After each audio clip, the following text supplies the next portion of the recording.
प्रधानमंत्री ओली ने डिजिटल माध्यम से 64 सड़क का किया उद्घाटन। मधेश विकास के लिए आश्वासन की झड़ी लगा दी। जनकपुर धाम मिश्रीलाल मधुकर।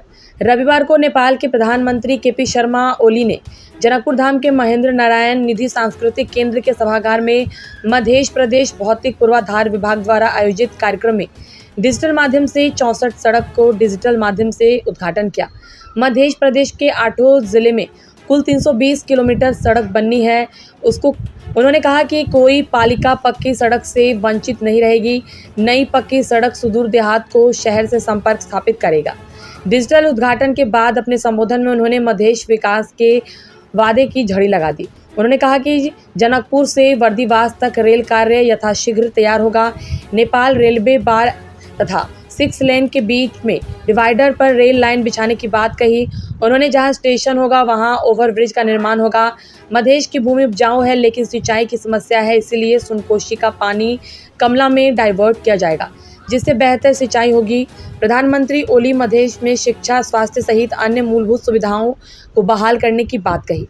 उन्होंने कहा कि बच्ची जन्म ले तो खुशियां मनाइए, बेटी किसी भी क्षेत्र में बेटे से कम नहीं है। मध्य प्रदेश के भौतिक पूर्वाधार मंत्री सरोज यादव की अध्यक्षता में संपन्न इस कार्यक्रम में मुख्यमंत्री सतीश कुमार सिंह, सभामुख रामचंद्र मंडल, पूर्व मुख्यमंत्री मोहम्मद लाल बाबू राय गद्दी, स्थानीय सांसद जूली महतो, मध्य प्रदेश के कई मंत्री, विधायक, नेकपा एमाले के कई सांसद सहित बड़ी संख्या में लोग उपस्थित थे।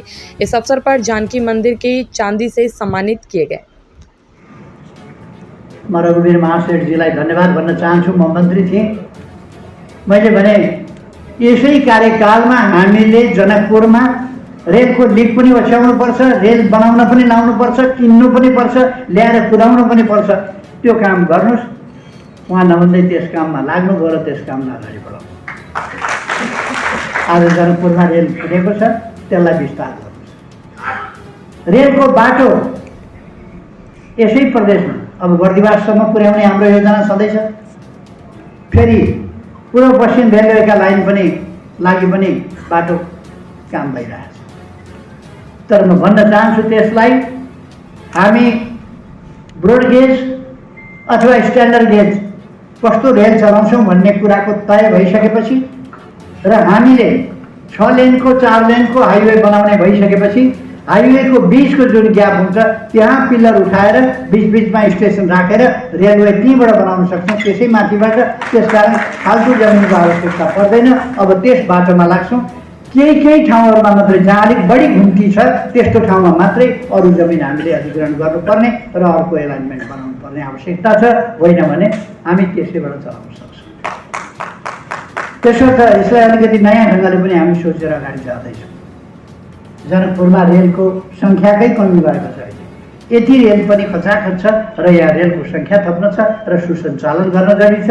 अर्को कुरा, हाम्रो रेल घाटामा किन जान्छ भने हामी आफ्ना मान्छेहरूलाई ट्रेनिङै दिँदैनौँ। जहिले पनि अरूका मान्छे खरिदेर अनि सञ्चालन गर्न लगाएपछि घाटामा जान्छ। त्यसकारण घाटामा जान नदिनका लागि हामी जनकपुर रेलवे सञ्चालनका लागि मानिसहरूलाई ट्रेनिङ दिने व्यवस्था पनि गर्दैछौँ। त्यसर्थ म साथीहरूलाई आग्रह गर्न चाहन्छु, तपाईँहरू आत्मविश्वास राखेर अगाडि बढ्नुहोस्।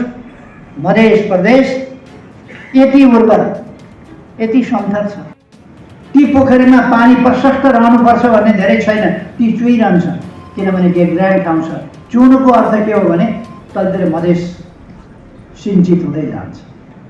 त्यहाँका पोखरीहरू चुहुनुपर्छ, चुहुन्छन् र मधेस सिन्चित हुँदै जान्छ। तर पोखरीहरू हामी निर्माण गर्छौँ र मधेसको पानीको सतहलाई माथि। वृक्षारोपणभन्दा बढी वृक्ष जोगाउने काम गर्छौँ। वृक्ष जोगायो भने धेरै रोपण गर्नु पर्दैन। पहिले झार हुनिन्छ, अलिक पछि अलिक ठुलो झार हुनिन्छ, अलिक पछि भुट्यानो हुनिन्छ, अलिक पछि ठुलो जातिको प्रजातिको रुख हुनिन्छ, अलिक पछि दीर्घकालसम्म बाँच्ने खालका प्रजातिका रुखहरू हुनिन्छन्। त्यो प्राकृतिक नियम हो।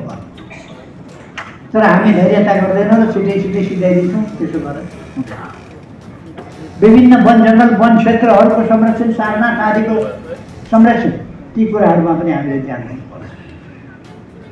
हामीले औद्योगिक हिसाबले वीरगञ्ज सिमरा एउटा औद्योगिक करिडर बनेको छ, औद्योगिक क्षेत्र बनेको छ, बहुत खुसीको कुरा। त्यसकारण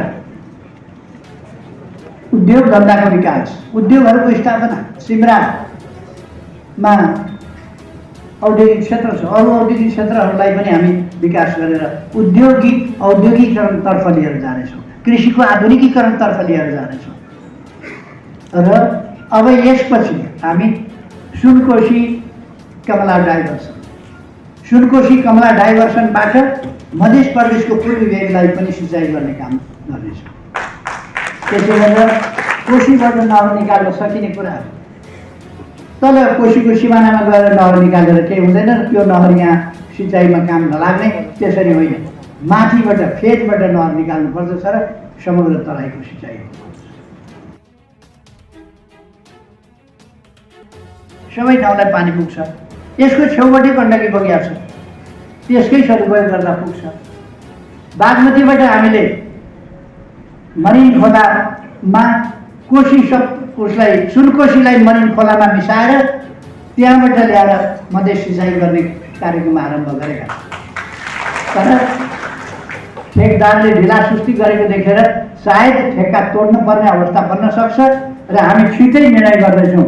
या त ठेकदारले तदारुकताका साथ काम अगाडि बढाउनुपर्छ, होइन भने 25 वर्षसम्म बाजा खेत राखेर मरिन आउँदैछ, डाइभर्सन हुँदैछ, सुनकोशी आउँदैछ भनेर 25 वर्ष पर्खिने त्यो धैर्य त हामीसँग छैन। बनाउन छिटै सक्नुहुन्छ, छिटै बनाउन सक्नुहुन्न भने ठेक्का तोडिनेछ, अर्को ठेकदार तयार हुन्छ, उसले काम गर्नेछ। अब ढिलासुस्ती कम गर्छ।